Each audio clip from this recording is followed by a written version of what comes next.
भजन प्रस्तुत करें। इस प्रसंग प्रस्तुत करें। जय गुरु माँ, मेरी आवाज आ रही है? जी, बहुत ही सुंदर आवाज आ रही है। आप इष्ट प्रसंग प्रारंभ करें। जय गुरु माँ। मैं परम प्रेममय ठाकुर कुलचंद जी, परम अध्याय ऋषि पौर्मा प्रथम पूज्य श्री पौर्ता पूज्य आचार्य देव एवं समस्त ठाकुर परिवार के चरणों में मेरा कोटि कोटि प्रणाम। सभी पवित्र पंचाकर्मी मातागण बाल सखागण को मेरा जय गुरु। मैं एक घटना सुनाने जा रही हूँ।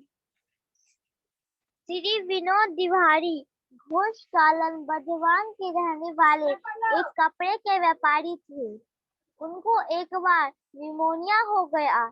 इस रोग से मुक्त होने के बाद उनको स्वयं संयंत्र और रीढ़ की हड्डी में दर्द रहने लगा। कभी कभी यह दर्द इतना तीव्र हो जाता था कि उनको आत्महत्या कर लेने का मन करता था।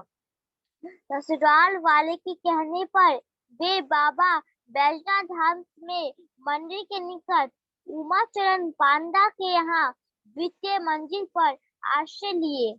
चलने फिरने में बहुत कष्ट होता था, इसलिए छत पर बैठे बैठे ही बाबा बैजनाथ के मंदिर में और उसके ध्वज की ओर जाकर विनीत भाव से प्रार्थना करते रहते थे। 3 महीने बीत गए, परंतु 3 महीने बीत गए परंतु बाबा की दया नहीं मिली। वे निराश हो गए थे, खाना पीना सब छोड़ दिए थे। वे एक दिन अश्रु विसर्जित करते हुए बाबा बैजनाथ से कहने लगे, दया निधि, तुमने भी कृपा न की तो अब मैं कहाँ जाऊंगा, किसके शरण में जाऊं? इस असहनीय यंत्र में मुझे कौन मुक्त करेगा? तुम्हारे द्वार से कभी कोई निष्फल नहीं लौटा है। मैं ही एक अभागा हूँ जो तुम्हारे द्वार से निष्फल लौट जाऊंगा। यह सब कहते हुए व्याकुल होकर रोने लगे। यात्री में अचानक उनके सामने एक दिव्य तेजमान जटाधारी महापुरुष उपस्थित होकर बोले, मत रो बेटा, यह तुम्हारे प्रारब्ध का फल है। समय पूरे होने वाला है। सद्गुरु के हाथ का स्पर्श मिलते ही सब ठीक हो जाएगा। घबराने की जरूरत नहीं है। यह अमृतवाणी सुनकर मुक्त अंतर्ध्यान हो गए। तुम्हारे दूसरे दिन से ही वनी विहारी दा सद्गुरु का पता लगाने के उद्देश्य में विभिन्न स्थानों से घूमते फिरते संपर्क करते रहे। यह घटना 1917 की है। उस समय अनुकूल चंद्र के नाम बहुत कम लोग जानते थे, बहुत कम लोग। भाग्यवश विनोद दा औषधि खरीदने के उद्देश्य से एक डिस्पेंसरी में गए। कंपाउंडर को अपने कष्ट के संबंध में बतलाया। कंपाउंडर केशव चंद्र दास ने कहा, आप ठाकुर अनुकूल चंद्र के यहाँ क्यों नहीं जाते? वे बहुत ही बड़े सद्गुरु हैं।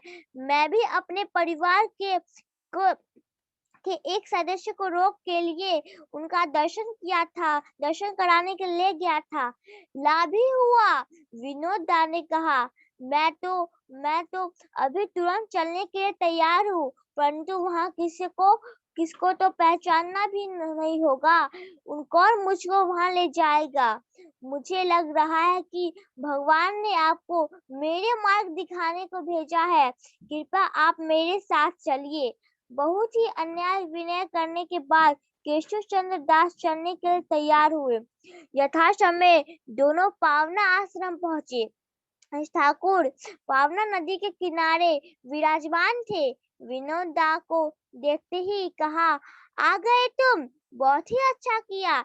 इतना कहकर विनोद दा को हृदय से लगा लिया और पीठ पर हाथ फेरते हुए कुशल संवाद पूछने लगे। ठाकुर ने करुणापूर्ण हाथ लगाते ही यंत्रा के स्थान को ही शक्ति खींचने लगी। पल भर में उस विषम कष्ट से कुछ समय के लिए विनोदा बेहोश हो गए। कुछ भी समय बाद उनकी समस्त यंत्रणा सदा के लिए दूर हो गई। जटाधारी महापुरुष की अमृत वाणी सत्य प्रमाणित हुई। यही हमारे ठाकुर जी, दयानंद जी, करुणानिधि